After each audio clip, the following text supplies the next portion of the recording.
comes to camera monitors, there's obviously a bunch of options and even a bunch of different categories of monitors.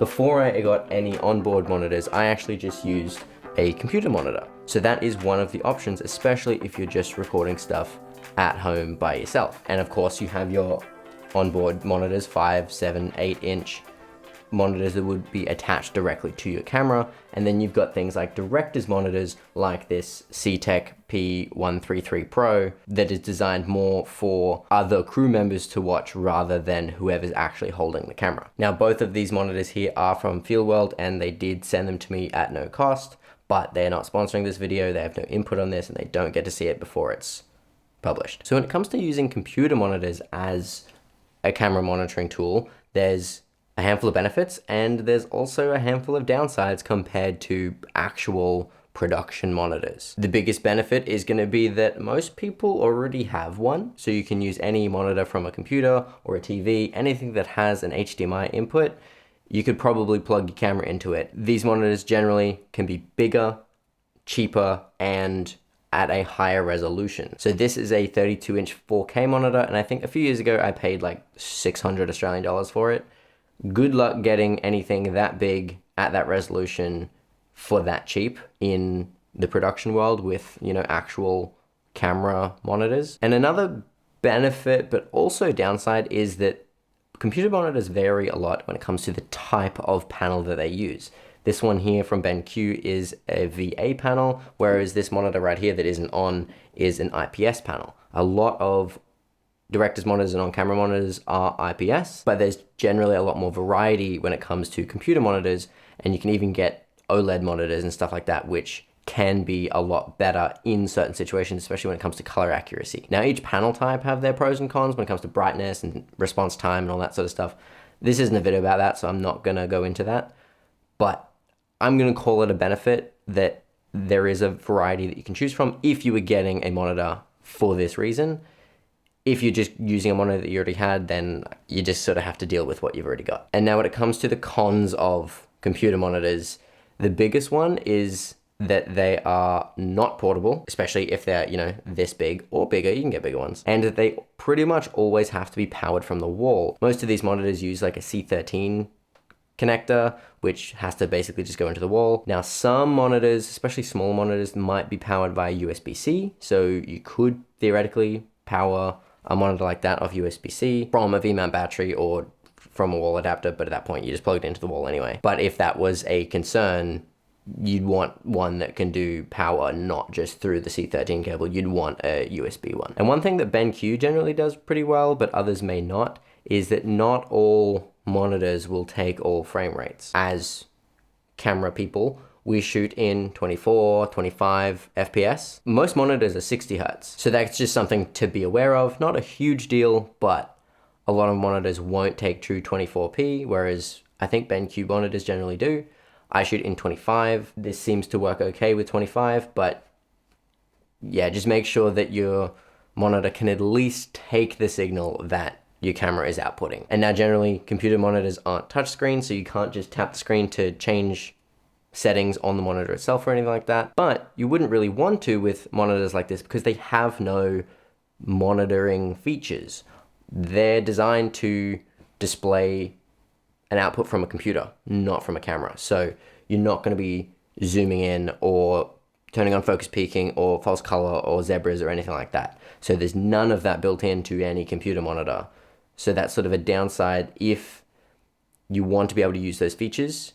Either you need to have those features in your camera or you would have them in another monitor, but then like kind of what's the point of using the bigger one up unless you just want a bigger screen. Now, one scenario where something like this could be good, especially if you just want like a cheap alternative just for like clients or the rest of the crew or somebody else to be able to see it without having to get a proper director's monitor or production monitor. You just put an HDMI signal into this and it'll display it. If all they want to see is what's going on the camera, that's fine. Okay, now let's talk about director's monitors. So when it comes to director's monitors, there's a few obvious benefits over on-camera monitors, which I'll talk about next.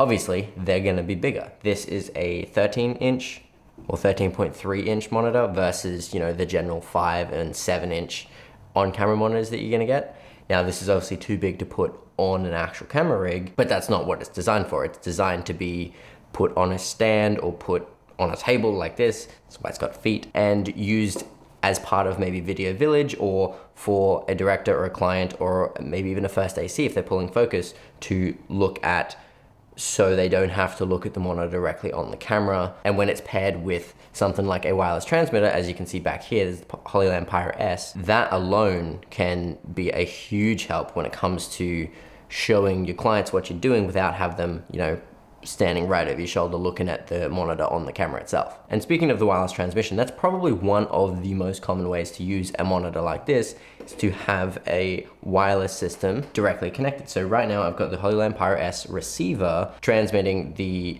feed of this camera right here directly to the monitor, and then I've got an HDMI cable going to the HDMI. Now, normally I would have an SDI, but one downside that I actually found out about this monitor as I was shooting that intro was that if you have an SDI input, you can't output HDMI, which I found a little bit annoying because I prefer to use SDI where I can, but to plug into my computer monitor, I obviously couldn't. So I had the SDI go out of the Pyro S into the monitor, then I tried to go HDMI out to the other monitor, and it didn't work. So I changed that to an HDMI cable here. But that highlights one of the benefits of bigger monitors like this, is they have so much I/O. So this one in particular, now this isn't a general rule for all of them, but most would have multiple video in and out ports. Now it actually has these little covers that go over the SDI ports. So there's 4 SDI ports. We have 2 inputs on the top and then 2 outputs on the bottom. Now these ones in particular are 3G SDI ports. Higher end monitors would probably have 12G for a higher bandwidth, but 3G is generally okay for monitoring purposes. That's gonna get you up to 1080-60, which is probably gonna be fine for most things. Most monitors are only 1080p anyway. Then you also have 2 HDMI inputs and 1 HDMI output. So I've gone into HDMI 1 right now. For some reason, I don't know why, this one also has DVI, but I can't remember the last time I actually used a DVI cable. But it has it, in case you, for some reason, have DVI devices. And then it also has this right here is a tally port. I'm not familiar with these at all, but it actually does have a tally light right here, and then one again on the front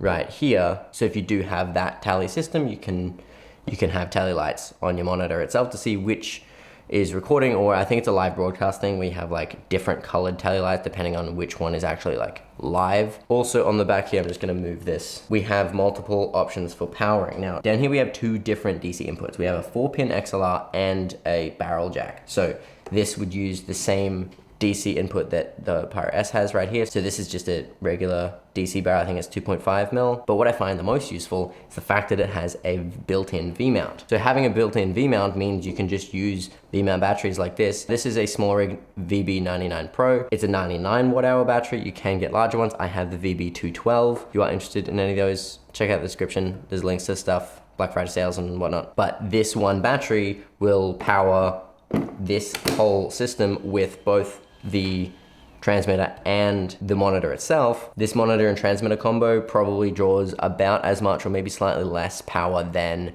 my full camera rig that I've got over here with the camera, the monitor, the transmitter. So it's gonna last basically just as long. Could put a larger battery on here to last longer, or just swap out batteries every however many hours it takes. I tested it with my VB212, and at 90% or 89 I think, it said it would last another 9 hours. So you'd probably last around 10 hours or so with a VB212, so this would probably be around the 4 or 5. Now when it comes to mounting a monitor like this, now this monitor in particular has a VESA mount. It has a 75mm VESA mount, which are these 4 screws here, similar to a computer monitor, except they're generally 100mm, whereas this is 75.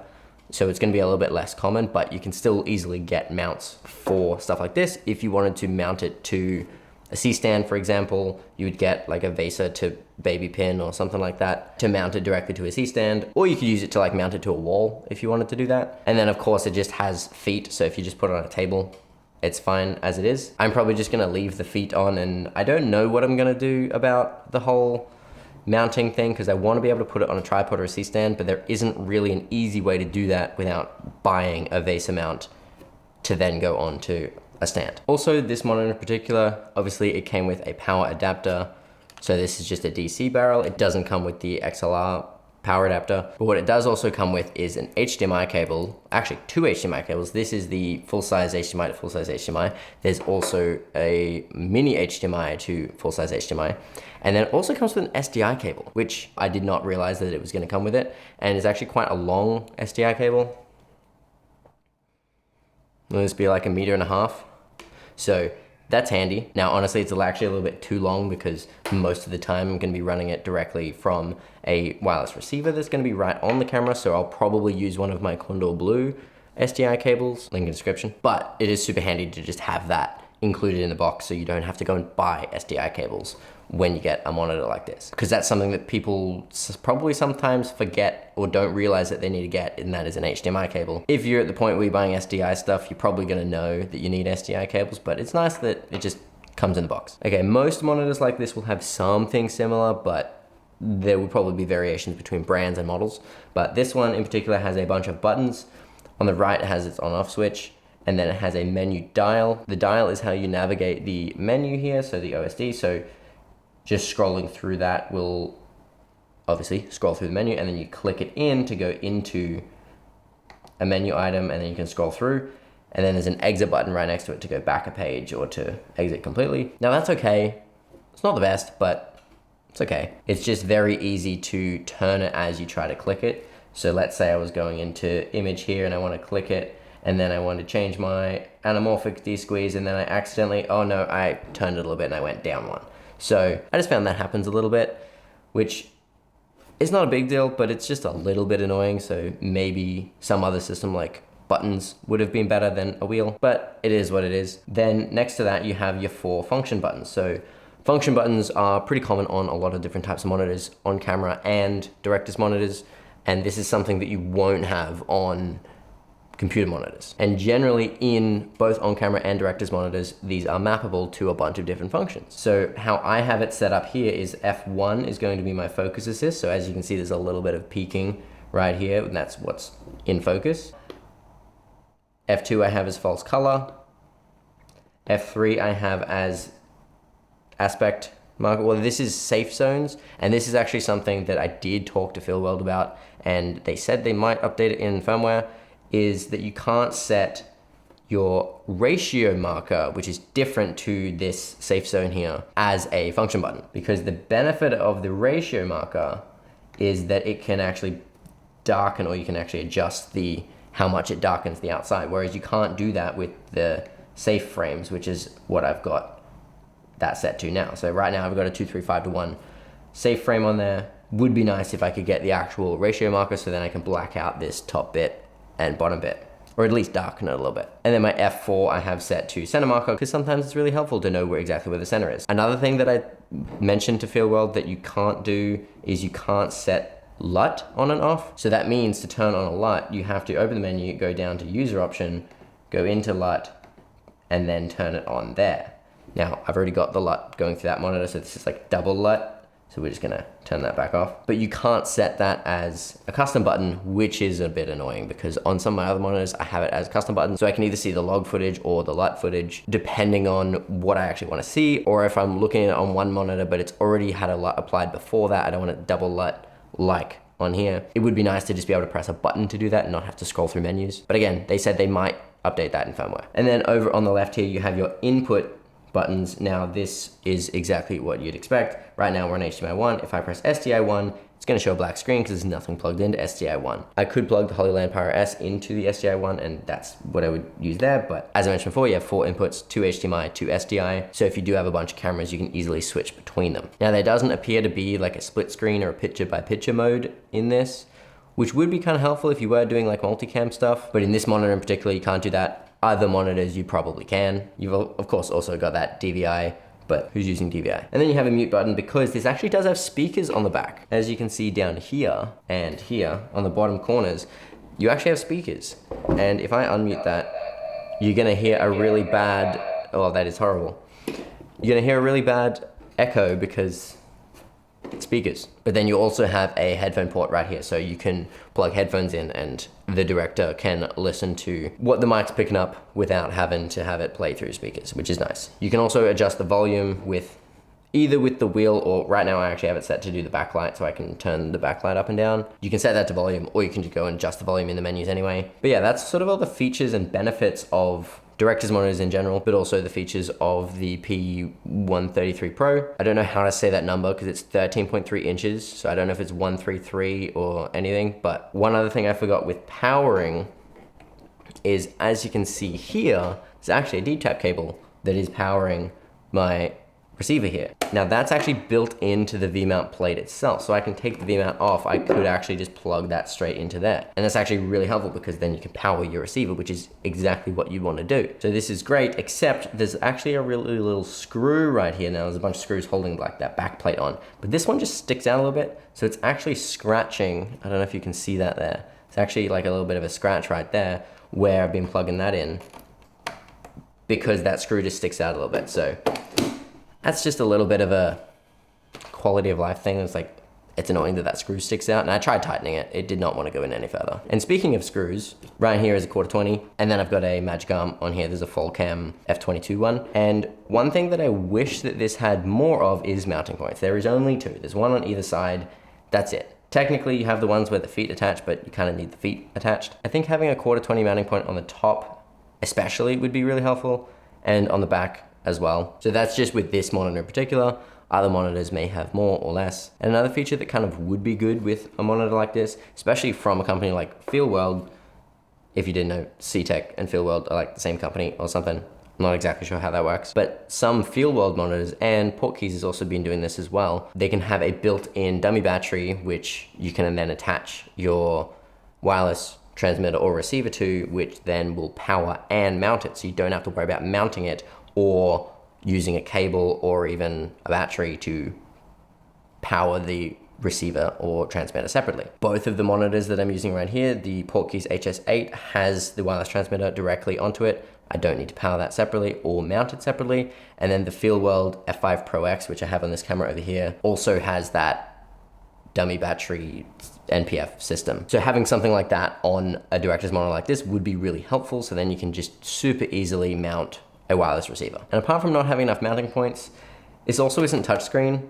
This one in particular has this like really thick screen protector. It's like Perspex or something, but it does have these screws here to hold it in, probably just to protect the screen. But yeah, not touchscreen, so you have to control it with the buttons. You can't just tap stuff or swipe stuff. Honestly, I've kind of gotten used to not having touchscreen because the HS8 isn't touchscreen, so it's actually not that big of a deal. Touchscreen can obviously make a lot of things a lot easier, but it's not a necessity, especially when it comes to a director's monitor, because directors or even first ACs might not be trying to turn on and change a bunch of settings all the time. Or if you were to give this to a client or something, then they're not gonna be changing stuff a bunch. And when it comes to that screen, obviously different price points are gonna have different quality and specs of, you know, the display. As I mentioned before, there's different display technologies. This one is an IPS display. It is 1080p, so 1920 by 1080, 60 hertz, IPS, and it is 8-bit. So you're not gonna get 10-bit color out of this, but to be fair, you don't necessarily need 10-bit color out of a director's monitor. You would want 10-bit color in your editing monitors though. Also, this is still relatively budget for what it is, so you can't really expect too much from like bit depth and stuff like that. And then there also are higher resolution director's monitors, like you can get 4K monitors, but even at this size, 1080p is fine. You don't necessarily need 4K at this size. 4K is particularly noticeable at, you know, larger sizes of monitors like you would use on a computer, you know, 32-inch, stuff like that. But at 13-inch, you're not really gonna notice a difference between 1080p and 4K.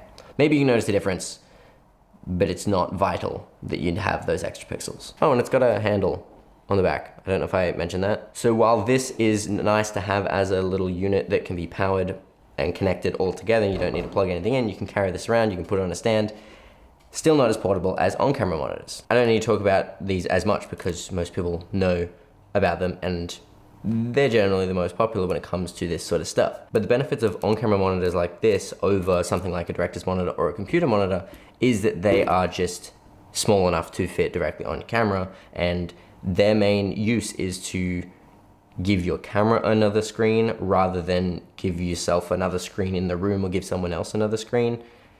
It's to do stuff like this where if this screen isn't enough or you need the monitoring features and your camera doesn't have them, that's when you would use something like this. Now, generally you'd go with like a 5 or a 7 inch. As I mentioned before, I've got the HS8, which is an 8 inch here from Portkeys.